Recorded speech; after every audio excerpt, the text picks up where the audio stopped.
নমস্কার। ১০ই জানুয়ারি ২০২৬ বাংলা ক্যালেন্ডার অনুযায়ী ২৫শে পৌষ ১৪৩২ সাল শনিবার। আজকের দিন বিশেষভাবে স্মরণীয় দুটি বিশেষ কারণ।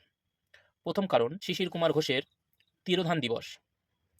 তিনি বাংলার নবজাগরণের অগ্রদূত, জাতীয়তাবাদী সাংবাদিক, স্বাধীন চিন্তাভাবনার আধিকারিক একজন নাট্যকার ও গল্পকার। তার এই নাটক এবং গল্প এবং সাংবাদিকতার মধ্য দিয়ে ইংরেজদের বিরুদ্ধে সোচ্চার কণ্ঠস্বর ভেসে উঠত, যা তথাকথিত বাংলার মানুষের চেতনার উন্মেষ ঘটিয়েছিল। আজ বিশ্ব হিন্দি দিবস। ভাষা শুধুমাত্র কথা বলার মাধ্যম নয়, ভাষা একটা জাতির বৈচিত্র্যকে তুলে ধরে, তার বাসস্থানকে তুলে ধরে। তাই প্রত্যেক ভাষার সম্মান জানানো উচিত এবং এই হিন্দি ভাষাকে বিশ্বের দরবারে তুলে ধরার জন্য আজকের দিনটা বিশেষভাবে উল্লেখযোগ্য। Thank you.